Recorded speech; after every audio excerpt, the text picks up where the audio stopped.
live with my daughter, who's 7 years old, on a very small island called Protection Island, which is right outside of Nanaimo. It is an island only accessible by a passenger ferry or your own private vessel. There's no amenities on the islands. We have our fire hall, community center, museum, library, community garden. And otherwise, it's just us humans living here in our houses and surrounded by nature. And the ocean is just a few minutes away from wherever you are. So we spend a lot of our time on the shore and in the water, swimming, kayaking. We choose to kayak to and from the island. That's what meets our soul the most. So we choose to live a really simple life here on Protection, connected with nature, homesteading as much as we can, growing our own food, growing for the community through weekly food boxes, farm stand offerings. I hold workshops, food as medicine workshops, nature connection through beach mandala sessions.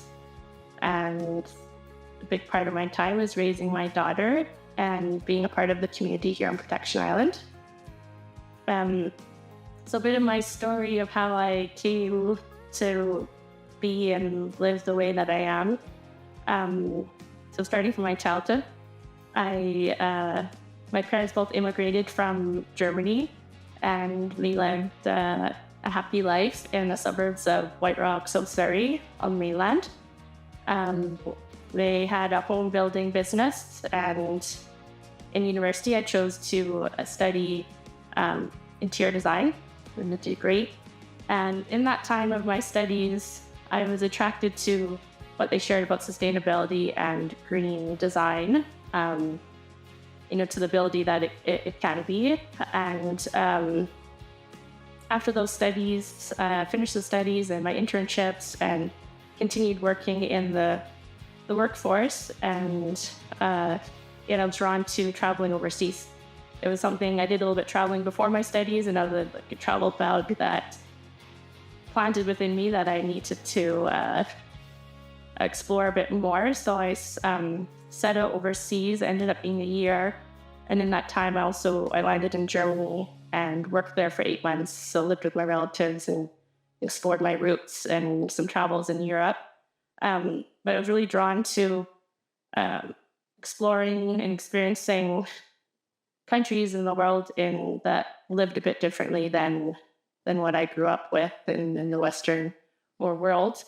So that took me to Southeast Asia, Cambodia, Laos, Vietnam, Northern Thailand, and that was about almost 3 months, I think. So it was got to really dive deep in those places, and then also to India for 3 months.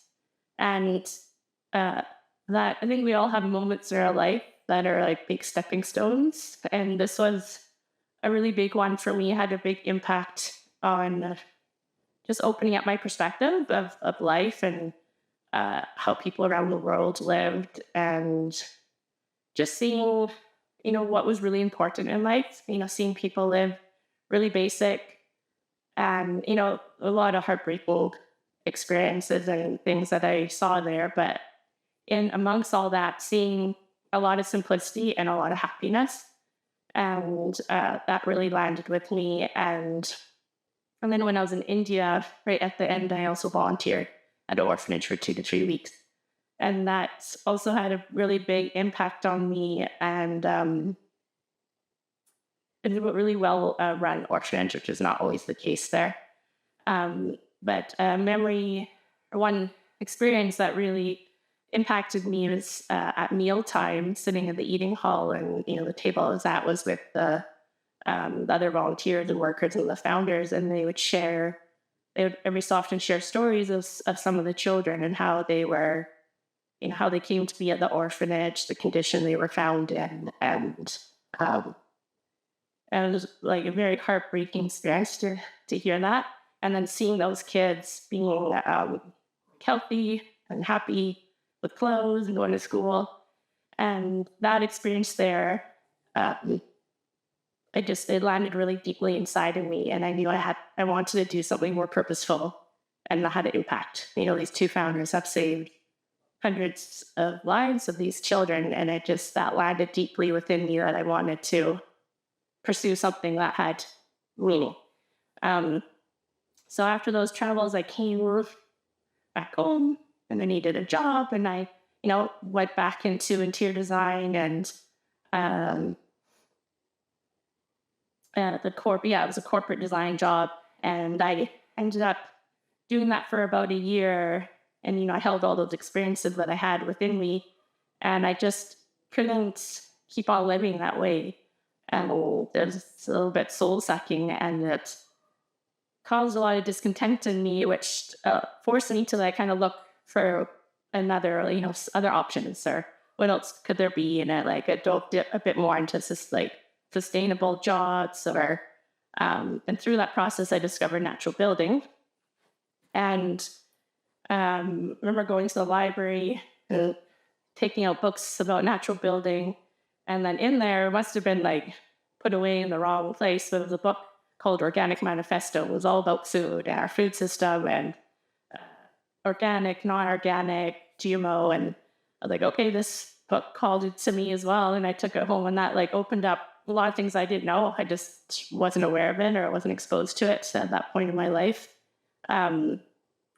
So I was taking on kind of an opening in my life of starting to learn other things and just questioning how things are being done. And in that process, I just, with the natural building, I found out about these apprenticeships or workshops that you could take. And I was just drawn to it. I didn't know where it all take me, but I applied for this 4-month natural building internship at our eco village in Chonga Lake here on Vancouver Island.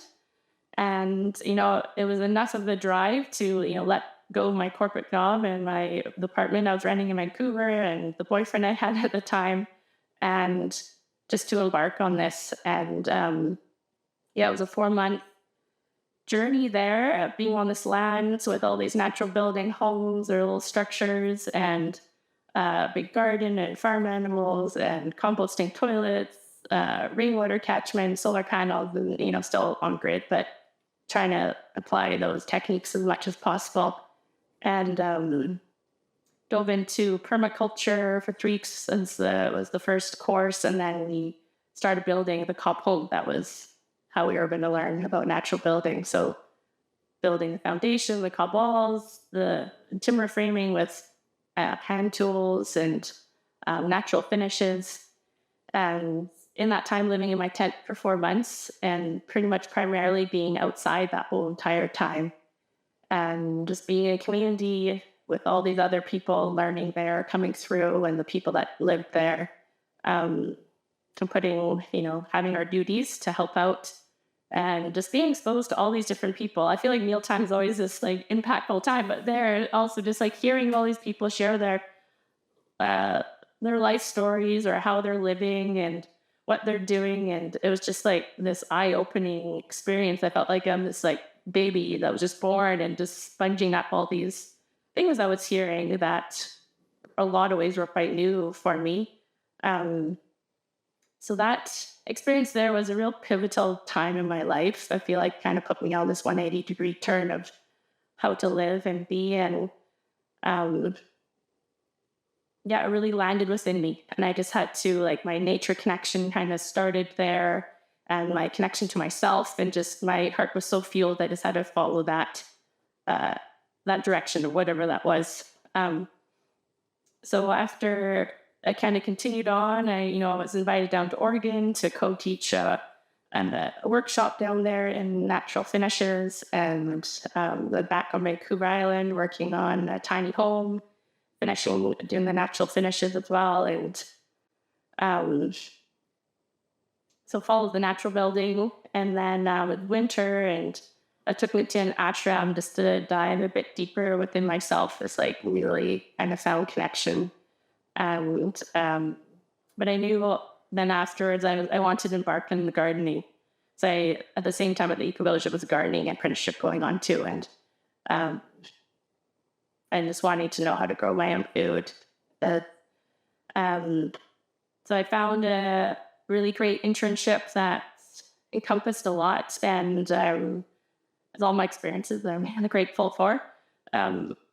It was like 4 days a week in the garden with the farmer, and him teaching us how to grow, and all his life experience and knowledge that he held on agriculture and the food system and all that. And then 1 day a week with the woman, being a herbalist and naturopath, and in her apothecary garden, learning plant medicine and plant connection. And then also a chef there doing food, farm to table cooking that we joined him or helped him to do that. And so that experience there led me further to, I landed in Nanaimo to do a diploma in holistic nutrition, like fueled by that food as medicine. And by coming to Nanaimo, that's then what led me to discover Protection Island. And I quite quickly came over here while I was doing my studies. And yeah, that experience of those studies just expanded even more this importance of wholesome foods, and, dove a lot into the background of the food system as well, and mind, body, spirit healing. And I feel like being out here on Protection Island really allowed me to embody all these things that I kind of gathered in the last years of what felt important to me. And in that time here, years after the program, I also had a child. And so just living here with that simple life, starting to grow our own food, and raising her in a way of all these things that I've gathered over the last years, holding space for her to grow up with those things that I felt that were so important. Beach mandalas that I do, that started just, while living here on Protection. It was actually when lockdown started, and just went to the beach at that time with my daughter, even more to seek grounding and comfort. And just sitting at the beach one day, felt inspired to create a mandala, or just to create some art. And I didn't even really know what mandalas were, other than knowing, this is kind of what they look like. And also felt further, drawn to sharing, taking a picture and sharing it just during this time where we didn't have communication or contact with each other. So sharing on social media. And this ritual started of us creating all the time. And it led us on this journey of showing us what creating mandalas is, and the powerful and transformative process that it takes you through. And what I really received from it is, this process of slowing down and being present. And you're walking slowly, we're often barefoot, walking on the beach, and, looking at all the little things, and collecting those shells and rocks or whatever you're going to create with. And yeah, so just being present with nature and ourselves, and in that space, I feel a lot of connection is received with what's within us that needs to be heard, and with nature. So that process felt really powerful for myself, for nature connection, and I've felt guided to share that, and that's how my mandala offerings kind of came about. Right.